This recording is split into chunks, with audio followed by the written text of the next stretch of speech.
لبيك اللهم لبيك لبيك لا شريك لك لبيك إن الحمد والنعمة لك والملك لا شريك لك لبيك اللهم لبيك لبيك لا شريك لك لبيك إن الحمد والنعمة لك والملك لا شريك لك. نحمده ونستعينه ونستغفره ونعوذ بالله من شرور أنفسنا ومن سيئات أعمالنا من يهده الله فلا مضل له ومن يضلل فلا هادي له وأشهد أن لا إله إلا الله وأشهد أن محمدا عبده ورسوله يا أيها الذين آمنوا اتقوا الله حق تقاته ولا تموتن إلا وأنتم مسلمون يا أيها الناس اعبدوا ربكم الذي خلقكم من نفس واحدة وخلق منها زوجها وبث منهما رجالا كثيرا ونساء واتقوا الله الذي تساءلون به والأرحام إن الله كان عليكم رقيبا يا أيها الذين آمنوا اتقوا الله وقولوا قولا سديدا يصلح لكم أعمالكم ويغفر لكم ذنوبكم ومن يطع الله ورسوله فقد فاز فوزا عظيما أما بعد فإن خير الحديث كتاب الله وخير الهدي هدي محمد صلى الله عليه وسلم وشر الأمور محدثاتها وكل محدثة بدعة وكل بدعة ضلالة وكل ضلالة في النار. أعوذ بالله من الشيطان الرجيم. بسم الله الرحمن الرحيم. قد كانت لكم أسوة حسنة في إبراهيم والذين معه. ہر قسم کی حمد و ثنا، بڑائی، بزرگی، کبریائی، برتری، عزت و عظمت اللہ تعالیٰ کے لیے ہے. درود و سلام ہو تمام نبیوں پر، بالخصوص میرے اور آپ کے نبی احمد مجتبیٰ محمد مصطفیٰ صلی اللہ علیہ وسلم کی ذات گرامی پر. اللہم صلی وسلم وبارک علی نبینا محمد صلی اللہ علیہ وسلم. محترم حاضرین جمعہ، رہتی دنیا والوں کے لیے، ساری انسانیت کے لیے اور سارے مسلمانوں کے لیے اللہ تعالیٰ نے خصوصاً دو نبیوں کی، دو شخصیتوں کی زندگی کو نمونہ بنایا ہے.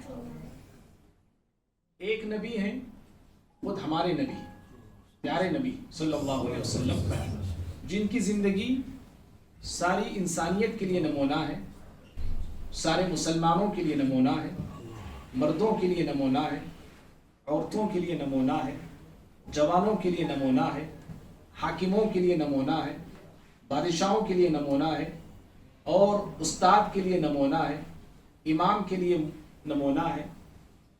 تمام انسانوں کے لیے، باپ کے لیے، شوہر کے لیے، ایک بیوی کے لیے، ایک بیٹے کے لیے، ہر ایک انسان کے لیے پیارے نبی صلی اللہ علیہ وسلم کی زندگی کو اللہ نے نمونہ بنایا ہے. اور دوسری شخصیت، دوسرے نبی جن کی زندگی کو اللہ تعالیٰ نے تمام مسلمانوں کے لیے نمونہ بنایا ہے، وہ ہے ابراہیم علیہ السلام، جن کی زندگی میں اللہ تعالیٰ نے نمونے ہی نمونے رکھے ہیں، اسوہ ہی اسوہ رکھا ہے، آئیڈیل ہی آئیڈیل رکھا ہے. سورہ ممتحنہ کی آیت کا شروع کا حصہ میں نے آپ کے سامنے پڑھا. اللہ رب العالمین اس آیت میں خصوصاً ابراہیم علیہ السلام اور ان پہ ایمان لانے والوں کا ذکر کرتے ہوئے کہا قد کانت لکم اسوۃ حسنۃ فی ابراہیم والذین معہ. کہا کہ تحقیق تمہارے لیے بہترین نمونہ ہے. یہاں بھی دیکھیے وہی الفاظ استعمال کیے گئے جو پیارے نبی صلی اللہ علیہ وسلم کے لیے استعمال کیے گئے کہ بہترین نمونہ ہے تمہارے لیے. کن میں نمونہ ہے؟ کافی ابراہیم علیہ السلام کی زندگی میں، ابراہیم علیہ السلام کی حیات میں. اے مسلمانوں، تمہارے لیے نمونہ ہے. نہ صرف ابراہیم علیہ السلام کی زندگی میں نمونہ ہے، بلکہ ان پر جو ایمان لائے ہیں، ان کے زمانے میں جو مسلمان ہوئے، ان کو جنہوں نے نبی تسلیم کیا، جنہوں نے اللہ کی ذات پہ ابراہیم علیہ السلام کے زمانے میں ایمان لائے ہیں، ان کی زندگی کو بھی اللہ تعالیٰ نے نمونہ بنایا ہے. اللہ اکبر، کتنی بڑی بات ہے. جیسے اللہ تعالیٰ نے پیارے نبی صلی اللہ علیہ وسلم کی زندگی کو نمونہ بنایا، وہیں پہ صحابہ کی زندگی کو بھی نمونہ بنایا ہمارے لیے. اللہ نے کہا سورہ بقرہ فَإِنْ آمَنُوا بِمِثْلِ مَا آمَنْتُمْ بِهِ فَقَدِ اهْتَدَوْا. ایمان لانا ہے تو کیسے لانا ہے؟ مسلمان ہونا ہے تو کیسے مسلمان ہم کو بننا ہے؟ کہا کہ جیسے نبی کے صحابہ ایمان لائے، جیسے نبی کے صحابہ مسلمان ہوئے ہیں، جیسے نبی کے صحابہ اسلام کو مانے ہیں، اسلام پہ چلے ہیں، اسلام کو سمجھے ہیں، آنے والے لوگ، آنے والے انسان بھی نبی کے صحابہ کے جیسا اپنا اسلام بنائے، نبی کے صحابہ کے جیسا اپنا ایمان بنائے.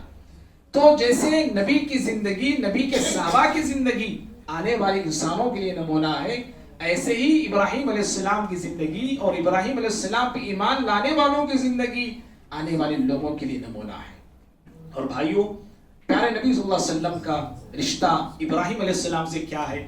ابراہیم علیہ السلام کا رشتہ پیارے نبی صلی اللہ علیہ وسلم سے کیا ہے؟ ہم سب جانتے ہیں. آپ صلی اللہ علیہ وسلم ابراہیم علیہ السلام کی نسل ہی سے آئے ہیں. آپ کا جو خاندان ہے، آپ کا جو سلسلہ نسب ہے، آپ کا جو خاندان بنو قریش ہے، یہ جا ملتا ہے حضرت اسماعیل اور اسماعیل علیہ السلام سے حضرت ابراہیم علیہ السلام کے خاندان. تو پیارے نبی صلی اللہ علیہ وسلم کے اجداد میں سے ہیں حضرت ابراہیم علیہ السلام.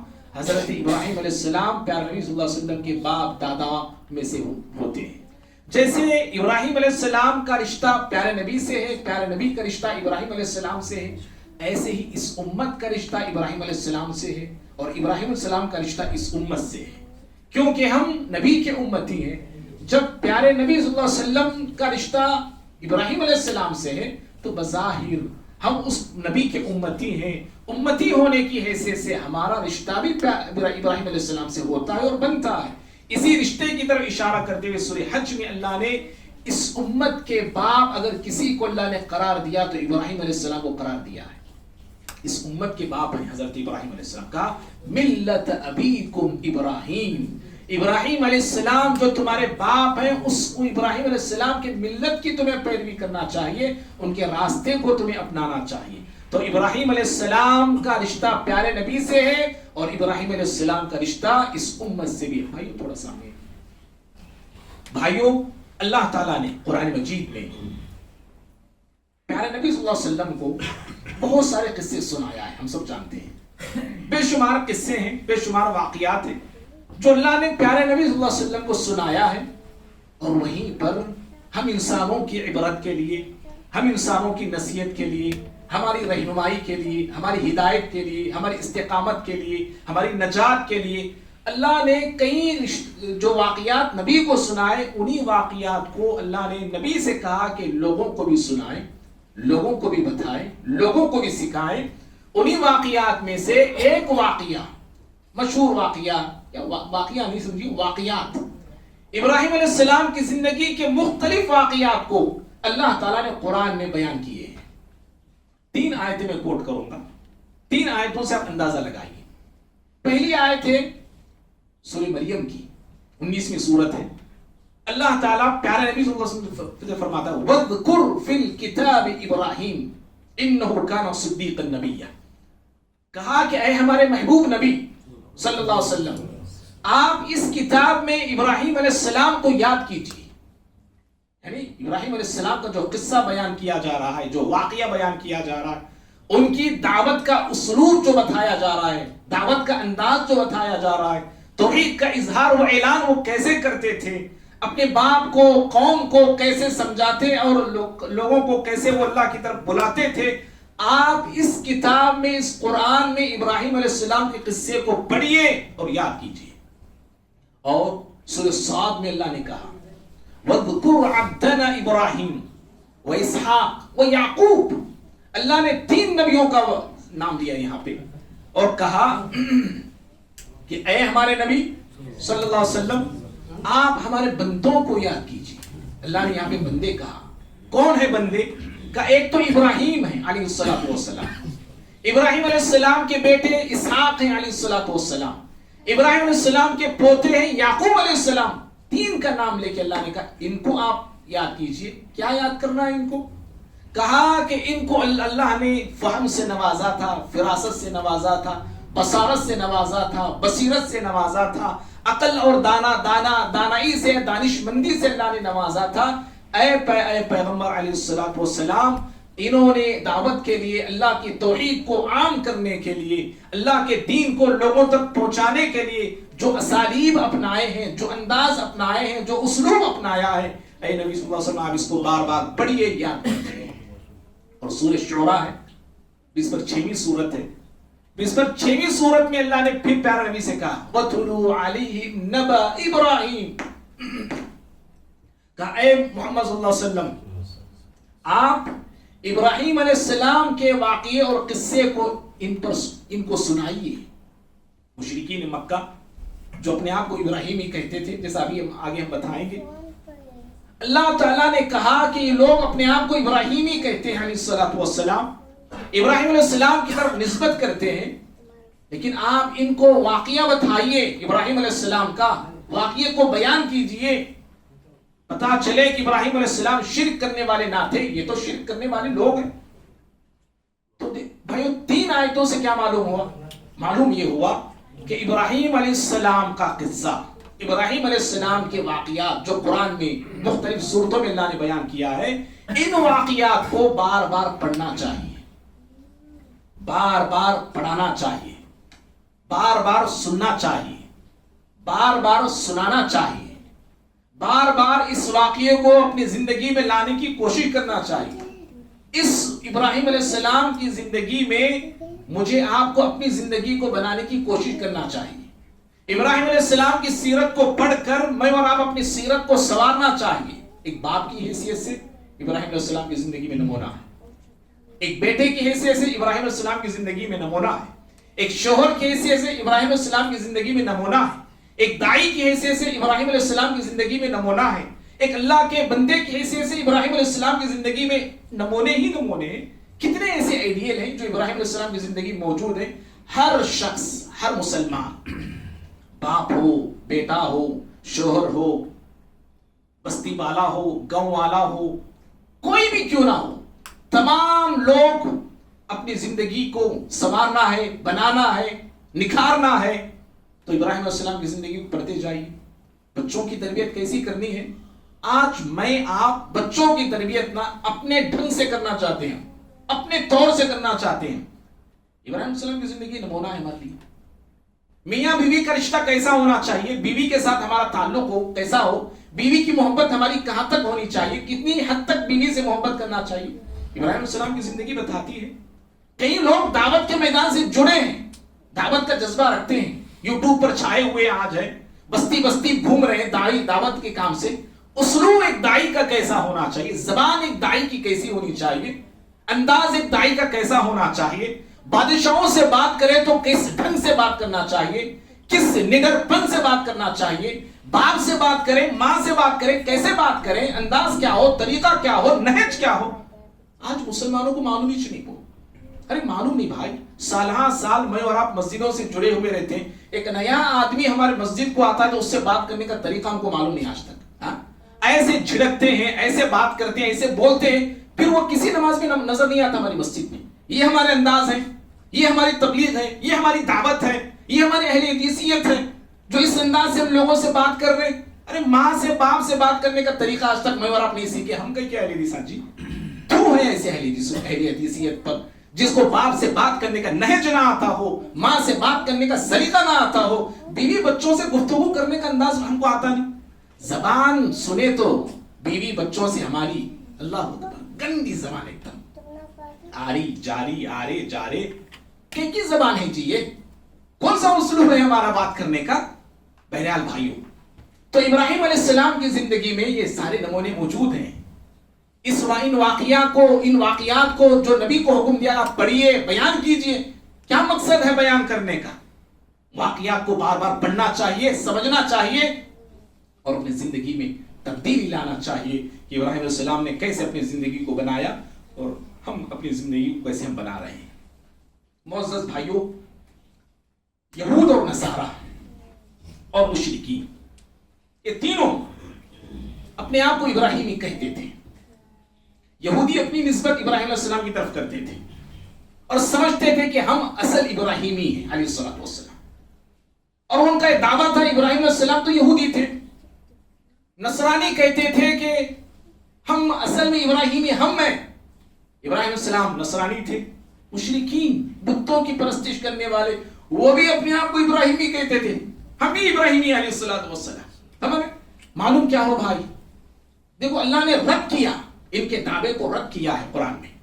نسبت کر لینا، کسی بڑے انسان سے اپنے آپ کو جوڑ لینا، کسی نبی سے کسی شخصیت سے اپنے آپ کو اپنا لنک بنا لینا اور ان کے طریقے پر نہ چلنا، ان کی دعوت کو نہ اپنانا، ان کی تعلیمات کو اختیار نہ کرنا، صرف نسبت جوڑ لینا ہم ابراہیمی ہیں، یہ کافی ہے؟ یہ نہیں، کافی نہیں ہے.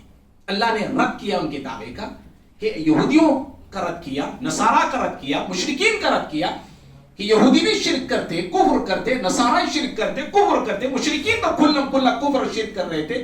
اللہ نے جواب دیا کہ نہیں، ابراہیم علیہ السلام نہ شرک کرتے تھے، نہ یہودی تھے، نہ نصرانی تھے، بلکہ وہ تو موحد تھے، وہ ایک اللہ کی بات کرنے والے تھے. وہ تو نسبت کر لینا، اپنا لنک بنا لینا، جیسے آج ہم بنا لیے. دیکھو نسبت بنا کر لینا کسی کی طرف اچھی بات ہے. سلمان فارسی رضی اللہ عنہ اپنی نسبت اسلام کی طرف کرتے تھے. جب کبھی ان سے پوچھا جاتا سلمان تمہارا ذرا سلسلہ نسب بتاؤ، تمہارا خاندان کیا ہے سناؤ بتاؤ، جب بھی ان سے کہا جاتا تھا تو سلمان فارسی رضی اللہ عنہ کہتے انا سلمان ابن الاسلام، میں اسلام کا بیٹا سلمان ہوں. میں کیا بولتے تھے وہ؟ میں اسلام کا بیٹا سلمان ہوں. میں کیا صرف زبانی دعویٰ تھا ان کا؟ نہیں، زبانی دعویٰ نہیں تھا. جو اسلام کا بیٹا وہ اپنے آپ کو بول رہے تھے کہ صرف زبانی طور پہ تھا؟ نہیں، حقیقت پہ تھا. وہ اسلام کو انہوں نے اوڑھنا بچھونا بنا لیا تھا. اسلام کے مطابق وہ لوگ چلتے تھے، اسلام کے مطابق وہ لوگ رہتے تھے، اور اسلام کے لیے کتنی ہی قربانیاں انہوں نے پیش کر دی. تو صرف یہ دعویٰ نہیں تھا، صرف یہ نسبت نہیں تھی. ہم بھی نسبت آج اپنی آپ کی کرتے ہیں. کیسے کرتے ہیں؟ ہم نبی کے امتی ہیں، اس میں بھی فخر بھی ہے، ان کو ہونا بھی چاہیے. بہت بڑا اعزاز ہے. یہ کسی نبی کی طرف ہم نسبت کر رہے ہیں، پیارے نبی کی طرف، بہت بڑی اعزاز کی بات ہے. اسلام کی طرف ہم نسبت کرتے ہیں کہ ہم مسلمان، اسلام کو ماننے والے، بہت اچھی بات ہے، نسبت ہونی چاہیے. ہم یہ بھی کہتے ہیں ہم بھی ابراہیم علیہ السلام کی پیروی کرنے والے، بہت اچھی نسبت ہے. بھائیو ذرا زندگیاں دیکھیے، کیا یہ دعویٰ ہمارا صحیح ہے؟ جو نسبت ہم کر رہے ہیں واقعتاً اس نسبت میں ہم کھرے اترے ہوئے ہیں؟ کیا ہماری نسبت، کیا ہمارا دعویٰ کھوکھلا ہے، خالی ہے؟ ہم پیارے نبی صلی اللہ علیہ وسلم کی طرف نسبت تو اپنی کرتے ہیں، ہم نبی کے امتی، ہم اصلی اہل سنت والجماعت ہم کہتے ہیں، لیکن نبی کی سنت جب آتی ہے نا، اس نبی کی سنت کو اپنانے کے لیے ہم تیار نہیں. نبی کی بات آتی ہے، نبی کی بات لینے کے لیے ہم تیار نہیں. کسی اور کی بات ہم بڑے ہمیں اچھی لگتی ہے، بزرگوں کے، ان کے واقعات. نبی کی بات موجود ہے، نبی کی سنت موجود ہے.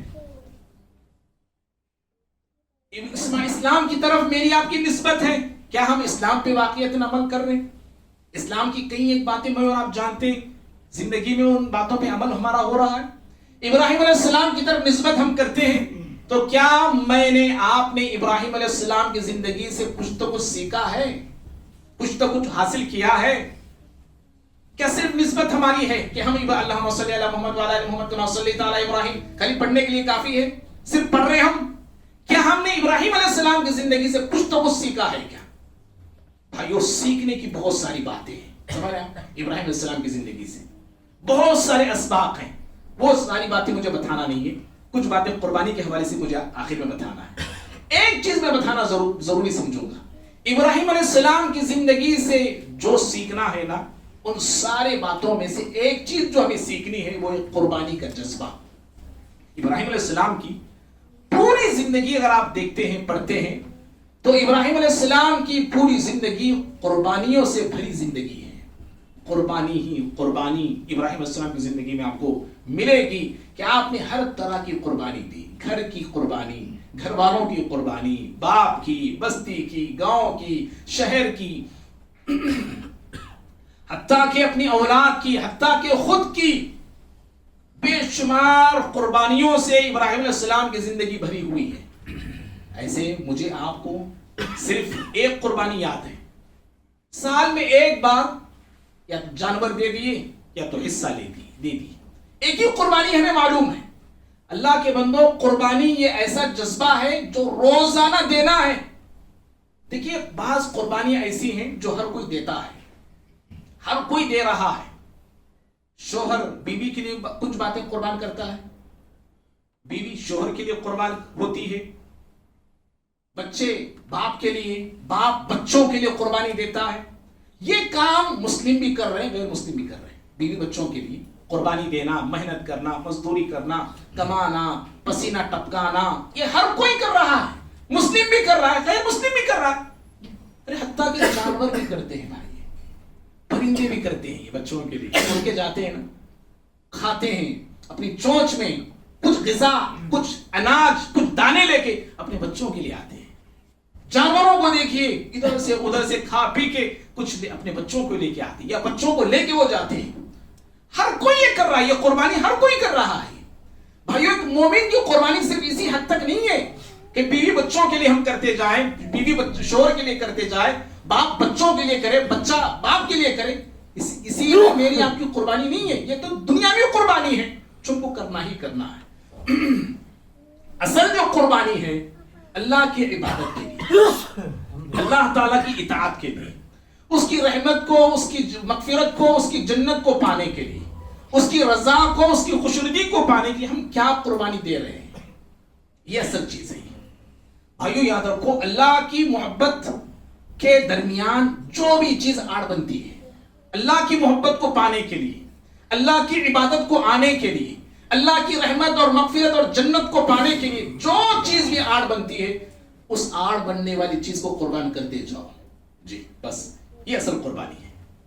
جو چیز بھی آڑ بن رہی ہے, دولت آڑ بن رہی ہے, اس دولت کو قربان کرو, پورا لٹا وہ کنگال بنو. یہ مطلب نہیں ہے, پھر ایسا سمجھیں گے آپ لوگ, دولت سے اگر مجھے دھوکا ہو رہا ہے, یہ دولت مجھے اللہ کی محبت سے, اللہ کی عبادت سے دور کر رہی ہے, تو پھر ہوشیار رہیے, ہوشیار رہیے.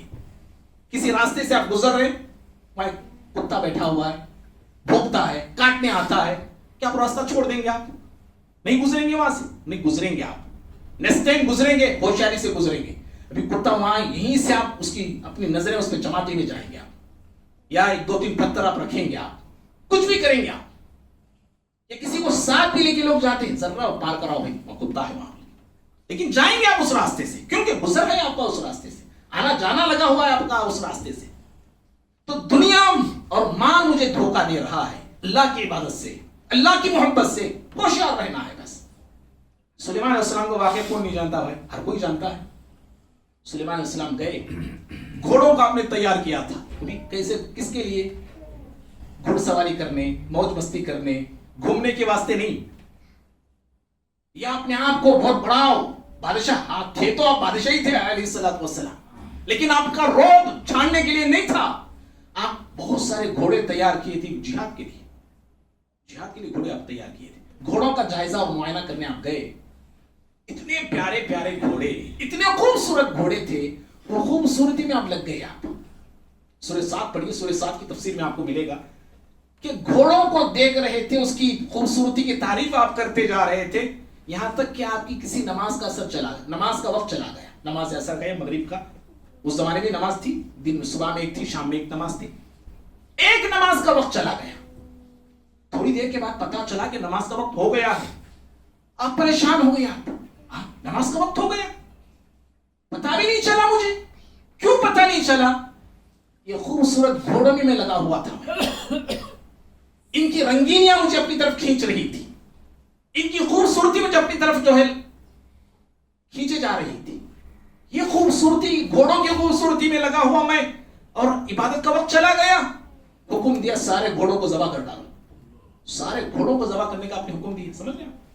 اللہ اکبر. تو بھائیو, جو چیزیں آڑ بنتی ہیں نا, ان چیزوں سے ہوشیار رہیے. بیوی بچہ آڑ بن رہے ہیں, شور اٹھنا چاہ رہا فجر میں, جی سو جاؤ جی, رات میں 12 بجے سو گئے, تمہیں سلا دیے بیوی. کبھی کبھار ہم لوگ کیا فرما بردار بیوی ہے میری, کتنا خیال رکھتی نا, اوڑھ لے کے ہم جم کے سو گئے. ہم لوگ آڑ بن رہی ہے, یاد رکھو, فتنہ اس کو بولتے ہیں. جب بھی گھر میں گئے, بیوی کو فتنہ, فتنہ, کئی کو فتنہ بھائی, کیوں فتنہ, کب فتنہ بنتی ہے عورت؟ تو جو چیزیں بھائی, میں صرف اشارہ میں دیا ہوں, میں بہرحال ہمارے جذبات ہیں, ہمارے خواہشات ہیں, ارمان ہیں, کئی چیزیں ہیں. اسلام کے لیے قربانی دینا ہے, یاد رکھو.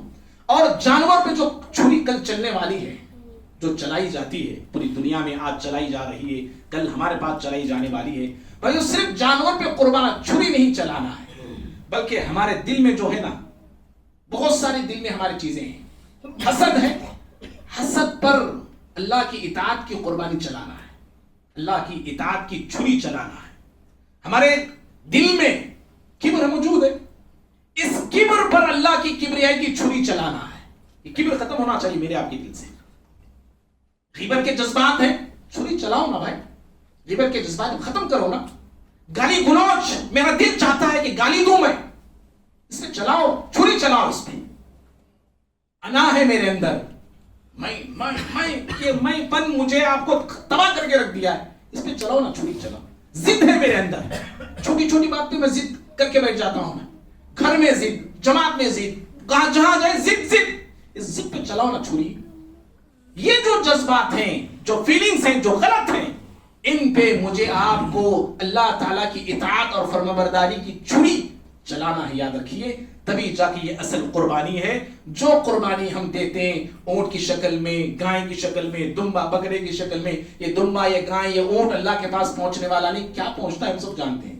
سورہ حج میں اللہ نے کہا لن ينال الله لحومها ولا دماؤها ولكن يناله التقوى منكم۔ قربانی کا گوشت، خون رب العالمین کے پاس نہیں پہنچتا ہے، بلکہ اللہ تعالیٰ انسان کے تقوی کو دیکھتا ہے۔ تقوی اللہ کے پاس جاتا ہے، اللہ تقوی کو دیکھتا ہے، دل کے جذبات دیکھتا ہے، دل کی دنیا دیکھتا ہے، دل کے خیالات اللہ تعالیٰ کے پاس جو ہے پہنچتے ہیں، اور اللہ تعالیٰ دل کے خیالات اور جذبات کے مطابق فیصلہ کرتا ہے۔ بھائیو، بہرحال قربانی جو کل ہم منانے والے ہیں، قربان بقر عید، اور کئی لوگ جانور کی قربانی وغیرہ دیتے ہیں، نبی صلی اللہ علیہ وسلم کی سنت ہے یہ۔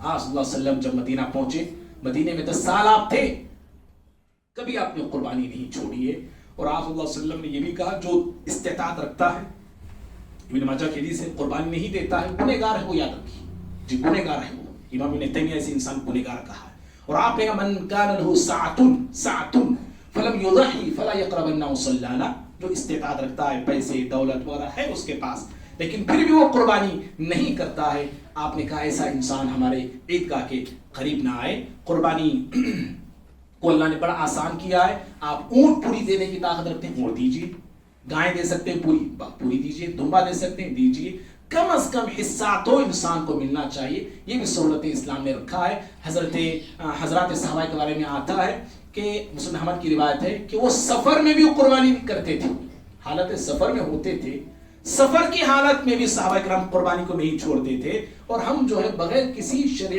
عذر کے، بغیر کسی مجبوری کے قربانی کو ترک کر دیتے ہیں، جو کہ غلط ہے، یاد رکھیے، نہیں ہونا چاہیے۔ اور بھائیوں، قربانی دینے کا فائدہ کیا ہے؟ کس کو فائدہ ہے یہ قربانی اگر ہم جو دیتے ہیں؟ یہ فائدہ ہمارے لیے ہے، خود کا فائدہ ہے۔ بھلا کس کا ہوگا؟ خود کا بھلا ہوگا، رب العالمین کا تو بھلا ہونے والا نہیں، اللہ تعالیٰ کا تو کوئی فائدہ نہیں ہے۔ جو بھی قربانی ہم دیتے ہیں، جو نیکی، جو بھلائی، جو عبادت ہم کرتے ہیں، ان ساری عبادتوں، نیکیوں کا فائدہ خود کو ہے۔ اللہ نے سورہ بنی اسرائیل میں کہا ان احسنتم احسنتم لانفسکم، جو بھی تم نیکی کرتے ہو، بھلائی کرتے ہو، وہ خود کے لیے کرتے ہو۔ ہم جو قربانی دیتے ہیں خود کے لیے، ہم خود کھاتے تو ہیں، مزے سے ہم کھاتے ہیں، دوسروں کے مقابلے میں دوسروں کو دیتے کم ہیں اور زیادہ کھاتے ہیں، خود بھی کھاتے ہیں، اور اللہ تعالیٰ قربانی دینے والوں کے ذریعے کئی لوگوں تک روزی پہنچاتا ہے۔ تو اس میں خود انسانیت کا فائدہ ہے۔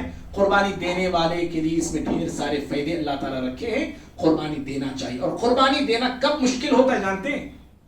بہت سارے لوگ نہیں دیتے قربانی، کوئی مجبوری، عذر، پریشانی ہے، میں ان کی بات نہیں کر رہا ہوں، وسعت رکھتے ہیں، کشادگی رکھتے ہیں، حیثیت رکھتے ہیں، پھر میں یہ سال نہیں بھی ہم قربانی نہیں دے رہا ہوں، کیوں نہیں ایسے نہیں دے رہا ہوں، کیوں نہیں دیتے ہیں؟ قربانی دینا مشکل کب ہوتا ہے جانتے ہیں؟ جب انسان اللہ کی دی ہوئی نعمتوں کو اپنا سمجھتا ہے، دیکھو یہ میری نعمت ہے، نہ ڈبو نادی، یہ نادی کا پن جب چڑھتا ہے انسان پہ، تب قربانی دینا مشکل ہو جاتا ہے، خرچ کرنا مشکل ہوتا ہے، اللہ کے راستے میں دینا مشکل ہو جاتا ہے۔ قارون کو دیکھیے آپ، قارون سے کہا گیا احسن کما احسن اللہ الیک، ارے اللہ تجھ پر بھلائی کیا ہے، احسان کیا ہے، تو بھی اپنا مال خرچ کر کے دوسروں پہ احسان کر۔ جب اس سے کہا گیا، اس کو دینا مشکل ہو گیا، کیا کہا اس نے کہا یہ جو کچھ میں نے حاصل کیا، اپنی ذہانت، اپنی سمجھ بوجھ سے میں نے حاصل کی کہ میرا ہے، یہ کہا اس نے. جب انسان اللہ کی دی ہوئی نعمتوں کو یہ نہ دی، یہ میرا کہتا ہے، تو پھر قربانی دینا اس کے لیے مشکل ہو جاتا ہے. جب وہ یہ سمجھتا ہے یہ رب کا دیا ہوا ہے تو پھر دینا آسان ہو جائے گا. اللہ تعالیٰ سے ہم دعا کرتے ہیں. بھائیو عید بھی ہے، عید کی نماز آج ہے، عید ہم منا رہے ہیں الحمدللہ جمعہ کی شکل میں. کل ایک عید ہے، عید الاضحیٰ. عید الاضحیٰ انشاءاللہ جہاں پہ ہم منانے والے نماز کے بعد میں اعلان کروں گا، تو آپ سبھی حضرات وقت پر آنے کی پہلی کوشش کریں، اور ساتھ میں جب بھی آپ آئیں تکبیرات کہتے ہوئے آئیں. نماز پڑھ کے نکلیں تو تکبیرات کہتے ہوئے نکلیں، اور اسی کے ساتھ ساتھ اپنی عورتوں کو بھی لے کے آئیں، بچوں کو بھی لے کے آئیں. اگر کسی عورت کا شرعی عذر ہے، وہ نماز وغیرہ نہیں پڑھ سکتی، تو ایسی عورتوں کو بھی آپ لے کے آ سکتے ہیں. وہ نماز نہیں پڑھے گی، خطبے وغیرہ پہ شریک رہے گی. اور اسی طرح سے قربانی جو دینے والے ہیں، جن کا جانور ہے خاص ہے، بکرا وغیرہ دے رہے ہیں، وہ کچھ کھائے بغیر آئے، اور جب وہ نماز پڑھ کے جائیں تو اپنے جانور میں سے کھائیں. حصے والے ایسے ہی آقا پھر ویسی نماز کے لیے آپ آئیں اور حصے کا انتظار کرتے بیٹھے، بھوکے بیٹھے، یہ ہرگز غلطی نہ کریں، کیونکہ حصہ آئے تک جو ہے قصہ تمام ہو جاتا ہے. شام ہو سکتی ہے، رات ہو سکتی ہے، دوسرا دن بھی ہو سکتا ہے. اس لیے آپ آنے کے بعد جو آپ کو گھر میں بیوی دیتی ہے الحمدللہ کھا لیں. حصہ آندے بول کے انتظار کرتے نہ بیٹھیں. بہرحال یہ چند باتیں تھیں جن کا خیال رکھنا ہم سب کے لیے ضروری ہے. اور قربانی جو لوگ دیتے ہیں حصے میں ہو یا جانور میں ہو، وہ خود بھی کھائیں، اپنے رشتہ داروں کو دیں، اپنے جماعت کے ساتھیوں کو لا کے دیں، اور لوگوں میں تقسیم کر کے خود بھی جو ہے اس کا فائدہ اٹھائیں. اللہ تعالیٰ سے دعا ہے اللہ تعالیٰ مجھے آپ کو ہم سبھی کو ان باتوں کا خیال رکھنے کی توفیق عطا فرمائے. ابراہیم علیہ السلام کی زندگی کو اللہ مجھ کو آپ کو بار بار پڑھنے اور اس زندگی سے اپنی زندگی کو سنوارنے کی اللہ توفیق عطا فرمائے. اللہ رب العالمین جو لوگ قربانی دے رہے ہیں اللہ ان کی قربانی کو قبول فرمائے، اور جو لوگ قربانی کسی بھی مجبوری کی بنا پر نہیں دے پا رہے ہیں اللہ آئندہ سال ان کے لیے اللہ مجبوریاں ان کی ختم فرمائے، اور اللہ کشادگی اللہ انہیں بھی عطا فرمائے. اور جو حجاج حج پہ گئے ہیں مینا کی طرف وہ لوگ کوچ کر رہے ہیں مزدلفہ سے، اللہ تعالیٰ ان کے حج کو آسان فرمائے. اللہ رب العالمین ہمیں بھی عمرے کی حج بیت اللہ کی سعادت اللہ تعالیٰ بار بار نصیب فرمائے. اللہ تعالیٰ ہم تمام کو اخلاص عطا فرمائے، اپنے دلوں کو پاک کرنے کی، صاف کرنے کی، اور خود کی تربیت اور خود کا تزکیہ کرنے کی اللہ ہم سب کو توفیق عطا فرمائے. آمین. اقول قولی هذا استغفر الله لي ولكم ولسائر المسلمين من كل ذنب فاستغفروه انه هو الغفور الرحيم.